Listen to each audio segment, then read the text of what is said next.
Salut à tous, c'est Jerry Wolf et bienvenue dans mon ranch.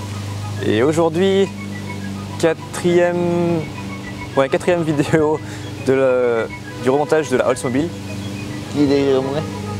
Peut-être qu'aujourd'hui on va réussir à la finir. Je pense que oui, on a bien avancé, il ne reste pas grand chose à faire.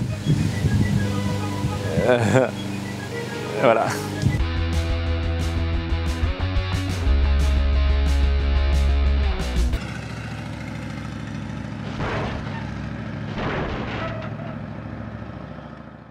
Bon, ça commence à ressembler de nouveau à un moteur, c'est cool. Là on a remis donc le timing cover, le damper ici, on a refait le marquage jaune aussi, comme ça on pourra réajuster plus facilement le timing quand on va mettre en place le rotor de distribution, le poteau de feu. Et puis là, bah voilà, on va continuer d'avancer, on va mettre la poulie ici et on va commencer à remettre un peu tout le bazar qu'il y a.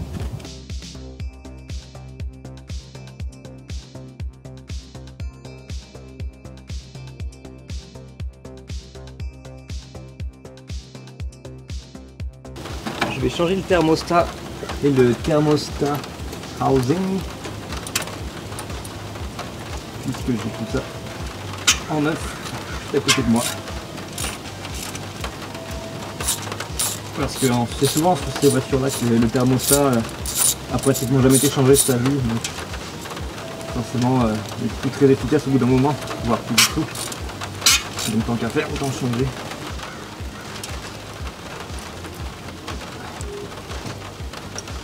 Un thermostat, ça ouvre, je pense, c'est à 170 ou 180 degrés Fahrenheit. Donc si tu le mets dans l'eau bouillante, à 100 degrés Celsius ou plus, ben là, il devrait ouvrir. Là. Tu devrais le voir travailler. Mais au prix que ça coûte, c'est sûr que tu le remplaces. C'est pas comme si c'était très compliqué à remplacer. Non, c'est ça. Alright, donc on va nettoyer la surface pour être sûr qu'elle soit bien propre, bien plate, pour pouvoir mettre le nouveau joint juste après.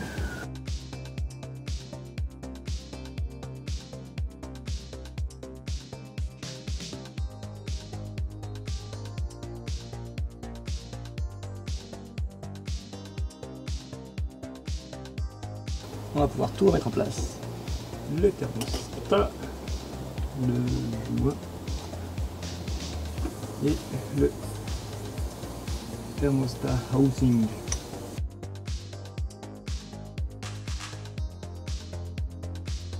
Là on est rendu au point où on est sur la timing, on a la marque ici, donc notre timing est correct, on est sur le point mort haut, le cylindre numéro 1 est en compression.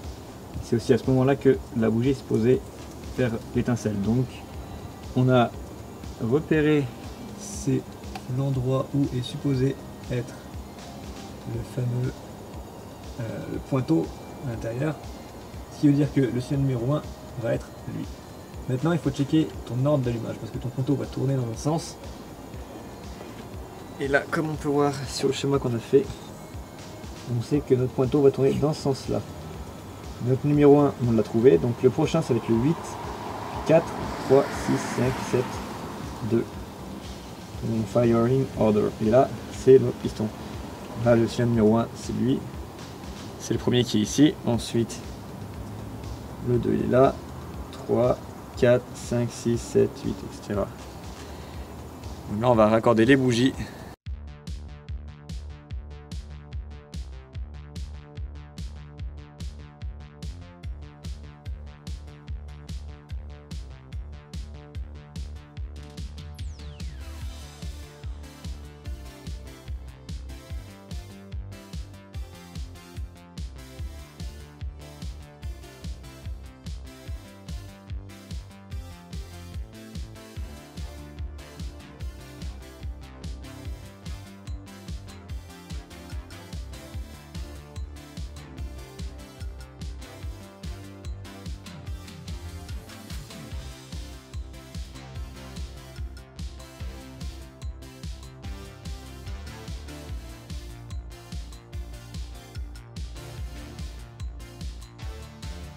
Donc j'ai suivi, comme je montrais tantôt, le plan qui est ici, tout simplement.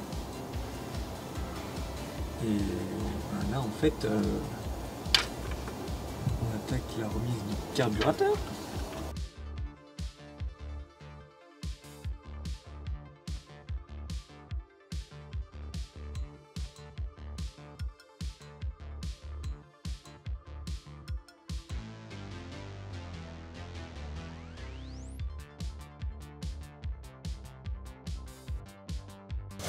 Bon, petit coup de nettoyage là-dessus, plein d'huile dégueulasse.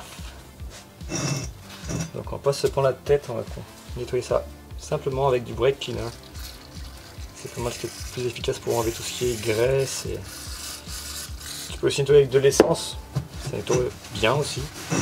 Mais toujours aussi qu'il faut faire gaffe quand même, faire ça dans un endroit bien aéré. Voilà, non, il faut qu'on récupère lui, ici. Pour cela, il va nous falloir donc une clé là. Et voilà, ça tout seul, comme Papy dans Petite Sœur, encore une fois. Ah, yes. Il me semble que Papy dans Petite Sœur, ça forçait un peu moins quand même. Dégueulasse. En vrai, il n'est pas si abîmé que ça. Donc ça, c'est tout propre. Bon, bah ça avance plutôt pas mal. On a remis l'alternateur, on a replacé la power steering, la pompe de power steering.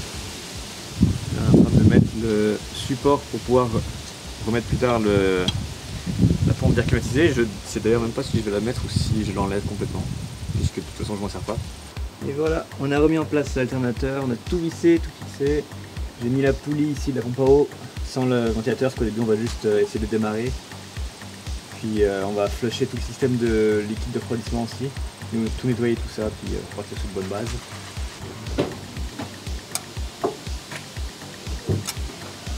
Essaye-le comme ça.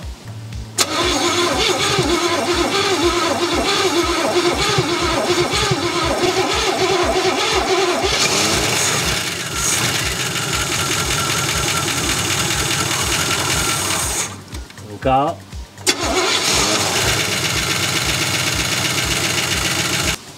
C'est vrai qu'il garde pas Son idle. Ouais.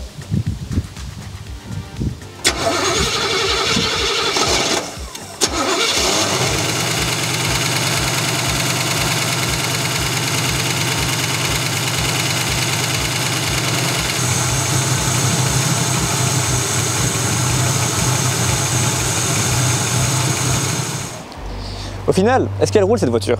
Parce que oui, le moteur il a démarré, mais j'ai complètement oublié de filmer le reste en fait. J'étais trop occupé. Donc on va faire le tour un petit peu. Je vais vous présenter aussi les prochaines étapes qui vont venir.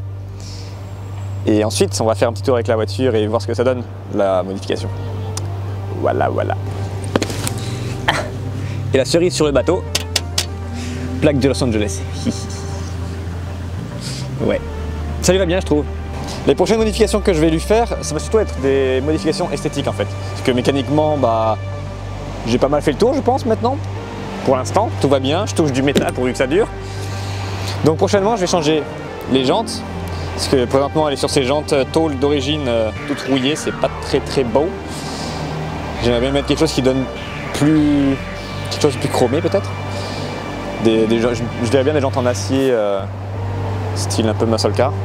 Les pneus, regardez cela parce que c'est des pneus neige et puis bah, ça va être ma voiture cet hiver donc bah, forcément il faut que je garde les pneus neige. On va changer aussi ça, le toit vinyle tout beau tout craqué, je vais l'enlever parce qu'il est tout craqué. Et puis pas mal de rouille aussi en dessous je suppose. La baguette ici elle commence à se décrocher, ici aussi, même le toit il commence à vouloir partir par lui-même. Donc on va enlever ça et je pense que je vais peindre tout le toit en noir.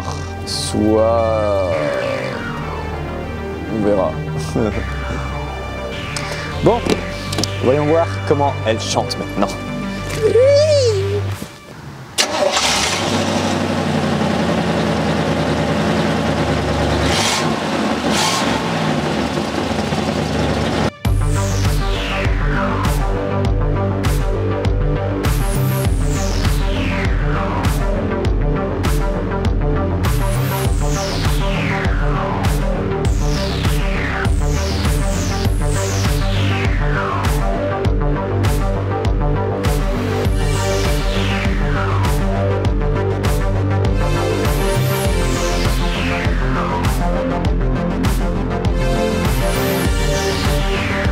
Oh putain, un feu vert. Oh sa mère. Comparé à quand je venais de l'acheter, elle a finalement plus de patates que ce que je pensais. Quand je l'ai acheté, je disais que oh, le 350 diesel finalement était un peu plus puissant. Bah en fait non, c'est pareil. C'est juste que là maintenant le moteur il fonctionne correctement, donc forcément elle marche mieux. Il y a plus de patates et le moteur arrive à tirer quand même la voiture finalement. C'est suffisant. C'est pas fulgurant mais c'est suffisant. On n'a pas une voiture de compétition non plus là, on a une voiture de confort et économique, enfin pour l'époque. La sonorité aussi, on entend vraiment plus le V8. Je pense qu'au début, quand je l'ai acheté, je devais rouler sur peut-être 7 cylindres ou 6,5 ou quelque chose comme ça. Parce que le moteur faisait un son un peu plus léger, je trouve. Là maintenant, il commence à faire un bruit un peu plus rauque, plus de V8. Bon, j'ai aussi découvert que j'avais un trou dans l'échappement au passage, donc c'est peut-être ça aussi qui change la donne, mais elle répond mieux, elle sonne mieux. Et puis, elle consomme mieux.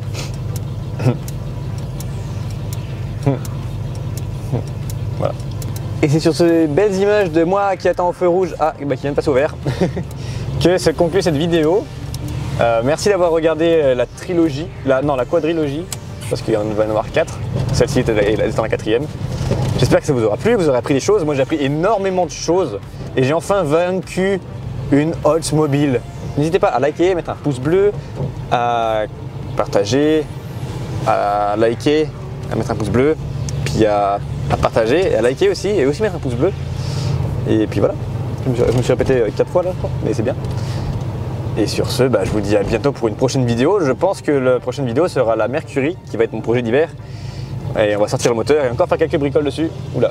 Mais ça devrait pas être aussi intense que pour la Oldsmobile normalement, puisque lui il fonctionne. Fait que c'est ça. À la prochaine. Tchuss.